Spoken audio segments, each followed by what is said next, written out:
الصلاۃ والسلام علیک یا رسول اللہ وعلی آلک واصحابک یا حبیب اللہ۔ نماز کورس کے اندر آج ہم پڑھیں گے چند ایک نماز کے واجبات۔ تو سب سے پہلا واجب یہ ہے کہ تکبیر تحریمہ میں لفظ اللہ اکبر کہنا۔ تکبیر تحریمہ میں لفظ اللہ اکبر کہنا یہ واجب ہے۔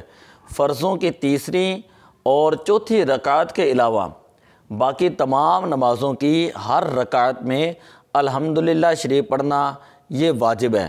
سورت ملانا الحمد شریف کے ساتھ یہ بھی واجب ہے۔ یہ قرآن پاک کی ایک بڑی آیت جو چھوٹی 3 آیتوں کے برابر ہو پڑھنا، جیسے انا اعطیناک الکوثر، یہ چھوٹی 3 آیتیں پڑھنا، جیسے ثم نظر ثم عبس و بصر، تو یہ چھوٹی 3 آیتیں پڑھنا۔ اسی طرح تیسرا واجب یہ ہے کہ الحمدللہ شریف کا سورت سے پہلے پڑھنا۔ الحمدللہ شریف سورت سے پہلے پڑھی جائے گی، یہ پہلے پڑھنا واجب ہے۔ چوتھا واجب یہ ہے کہ الحمدللہ شریف اور سورت کے درمیان بسم اللہ الرحمن الرحیم کے علاوہ اور کچھ نہ پڑھنا۔ الحمدللہ اور سورت کے درمیان بسم اللہ الرحمن الرحیم اور آمین کے علاوہ کوئی چیز نہ پڑھنا۔ یہ جو بسم اللہ الرحمن الرحیم ہوگی یہ سورت کے تابع ہے، فقہا نے لکھا ہے، اور یہ جو آمین ہے یہ الحمد شریف کے تابع ہے۔ جب آپ کی الحمد شریف مکمل ہوتی ہے آپ آمین کہتے ہیں تو یہ آمین کہنا الحمدللہ شریف کے تابع ہوگی، اور سورت شروع کرنے سے پہلے اگر آپ بسم اللہ شریف پڑھتے ہیں تو وہ سورت کے تابع ہے۔ اسی طرح پانچواں واجب یہ ہے کہ قرات کے فوراً بعد رکوع کرنا۔ قرات کے فوراً بعد جو ہے کیا کرنا؟ رکوع کرنا۔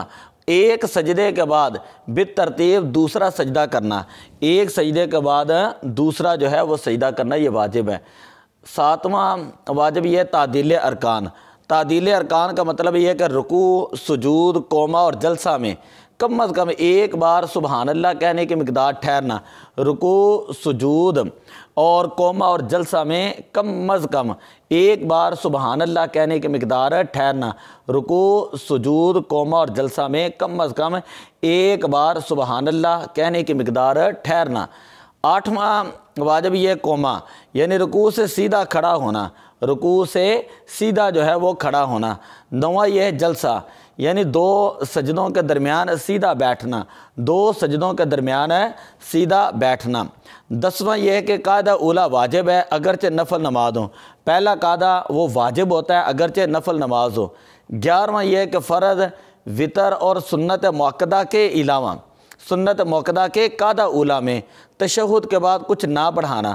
فرض، وتر اور سنت مؤکدہ کے قاعدہ اولا میں تشہد کے بعد کچھ نہ بڑھانا، یعنی تشہد کے بعد کچھ نہ بڑھانا۔ 12واں یہ ہے کہ دونوں قاعدوں میں تشہد مکمل پڑھنا، دونوں قاعدوں میں مکمل تشہد جو ہے یعنی اتحیات مکمل پڑھنا۔ اگر ایک لفظ بھی چھوٹا تو واجب جو ہے وہ ترک ہو جائے گا۔ جیسے الحمد شریف جو پڑھتے ہیں اس کا ایک لفظ جو ہے وہ واجب ہوتا ہے پڑھنا، اگر اس میں سے ایک آیت جو ہے 7 کی 7 آیتیں جو ہے واجب ہوتی ہیں، ایک لفظ جو ہے وہ چھوٹ جائے تو تب بھی سجدہ صاحب ہوتا ہے۔ اسی طرح اتحیات شریف کے اندر جو ہے وہ مکمل اتحیات کے ایک لفظ پڑھنا یہ واجب ہے۔ کوئی ایک لفظ بھی چھوٹتا ہے تو تب بھی اس کے اوپر سجدہ صاحب لازم آ جائے گا، اسی وقت سجدہ صاحب واجب ہوگا۔ 13 نمبر یہ ہے کہ فرض ہو، واجب ہو، سنت مؤکدہ کے قاعدہ اولا میں تشہد کے بعد اگر کسی شخص نے بے خیالی میں اللہم صلی علی محمد یا اللہم صلی علی سیدنا کہہ لیا تو سجدہ صاحب جو ہے وہ واجب ہوگا، اور اگر جان بوجھ کر کہا تو نماز لوٹانا واجب ہے۔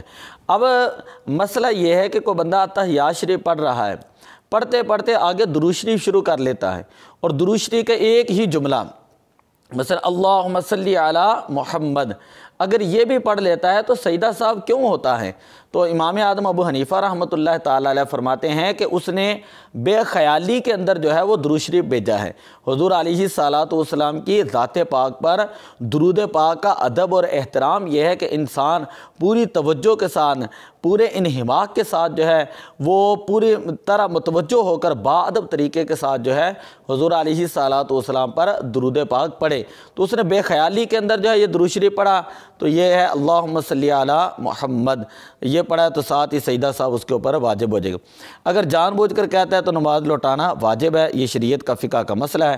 14 دونوں طرف سلام پھیرتے وقت لفظ السلام دونوں بار واجب ہے، دونوں بار لفظ السلام علیکم کہتے ہیں نا، السلام علیکم ورحمۃ اللہ، السلام علیکم، تو لفظ السلام کہنا دونوں بار واجب ہے، دائیں طرف اور بائیں طرف۔ اور لفظ علیکم جو ہے یہ واجب نہیں ہوتا، یہ سنت ہوتا ہے۔ علیکم السلام کے ساتھ علیکم کہنا جو ہے یہ سنت ہے۔ وطر میں تکبیر قنوت کہنا، مثلا آپ وطر پڑھ رہے ہیں تو جب دعائے قنوت پڑھنی ہے اس سے پہلے آپ نے اللہ اکبر کہتے ہیں، کانوں تک ہاتھ اٹھاتے ہیں، پھر آپ نے ہاتھ باندھ لیتے ہیں، تو یہ تکبیر قنوت اسے کہا جاتا ہے، دعائے قنوت کی تکبیر۔ تو یہ تکبیر قنوت کہنا یہ بھی واجب ہے۔ 16 نمبر واجب یہ ہے کہ وطر میں دعائے قنوت پڑھنا، وطروں کے اندر دعائے قنوت پڑھنا۔ اگر کوئی بندہ وطر پڑھ رہا ہے دعائے قنوت نہیں پڑے گی، رکوع کے اندر چلا گیا، ٹھیک ہے، تو پھر اس کے اوپر جو ہے وہ سجدہ صاحب لازم آ جائے گا۔ اکثر رمضان شریف کے اندر ایسے ہو جاتا ہے، اکثر لوگ نماز پڑھتے ہوئے ایسے ہو جاتے ہیں۔ عیدین کی 6 تکبیریں جو واجب ہیں، عیدین کی 6 تکبیریں جو ہوتی ہیں وہ واجب ہوتی ہیں۔ عیدین میں دوسری رکعت کی تکبیر رکوع ہیں، عیدین کی دوسری رکعت میں جو رکوع کی تکبیر ہے، اور اس تکبیر کے لیے لفظ اللہ اکبر کہنا جو ہے یہ بھی جو ہے وہ واجب ہے۔ یہ نماز کے جو ہے وہ چند ایک واجبات ہیں، ہم نے ایک حصے کے اندر بیان کیے، اگلے حصے کے اندر ہم نماز کے جو دوسرے واجبات ہیں چند ایک وہ بھی ہم بیان کریں گے۔ تو یہ چیزیں ایسی ہیں کہ جن کو یاد رکھنا ہر مسلمان کے لیے ضروری ہے۔ کیوں؟ اس لیے کہ جب کوئی شخص نماز پڑھتا ہے تو وہ اپنا وقت بھی نکالتا ہے، وضو بھی کرتا ہے، سردی گرمی بھی برداشت کرتا ہے۔ تو اب اگر وہ صحیح طریقے سے نماز نہ پڑھے تو وہ کل اللہ کی بارگاہ میں یہ تو نہیں کہے گا کہ مجھے کسی نے بتایا نہیں۔ ہم تو یہاں پر بتا رہے ہیں اور بالکل اللہ تعالیٰ کے رضا کے لیے ہم بتا رہے ہیں، تاکہ کم از کم ایک 2 4 چیزیں جو ہے وہ لوگوں کو یاد ہو جائیں۔ نماز کی شرائط پہلے بتائیں، پھر نماز کے فرائض بتائیں، اب نماز کے جو واجبات ہیں وہ ہم بتا رہے ہیں، اس کے بعد سنتیں آئیں گے، پھر مکروہات آئیں گے، پھر اور مسائل جو ہیں وہ نماز کے حوالے سے آئیں گے۔ تو روز کے 2 4 مسئلے ہی آپ اچھے طریقے سے یاد رکھ لیں تو انشاءاللہ اس سے آپ کی نماز جو ہے اس کے اندر بہت زیادہ فرق پڑے گا۔ آج کے سبق کے اندر ہر مسئلہ جو ہے انتہائی ضروری ہے، لیکن ایک مسئلہ جو تعدیل ارکان ہے وہ آج کے دور کے اندر تو انتہائی ضروری ہے، کیونکہ لوگ جب نماز پڑھتے ہیں تو اتنی جلدی کے ساتھ نماز پڑھتے ہیں کہ ہر کام کے اندر ان کو جلدی ہوتی ہے، اتنی جلدی اتنی تیزی کے ساتھ نماز پڑھتے ہیں کہ دیکھنے والا جو ہے حیران ہو جاتا ہے کہ اس نے نماز کیسے پڑھی ہے۔ تو جب آپ نماز پڑھتے ہیں تو نماز کے اندر تعدیل ارکان کریں، تمام ارکان کو ہر جگہ پر ٹھہر کر ترتیب کے ساتھ جو ہے وہ ادا کریں، آپ کو خود بھی پتہ چلے کہ آپ نماز پڑھ رہے ہیں۔ تو کسی نے کہا تھا نا کہ نماز پڑھ تاکہ تجھے سکون ملے، اگر نماز پڑھ کر تجھے سکون نہیں ملتا تو پھر نماز جو وہ سکون کے ساتھ پڑھ، یعنی توجہ سے پڑھ، آہستہ انداز کے ساتھ نماز پڑھ، تو دعا اللہ تعالیٰ عمل کی توفیق عطا فرمائے۔ الصلاۃ والسلام علیک یا رسول اللہ وعلی آلک و صحابک یا خاتم النبیین۔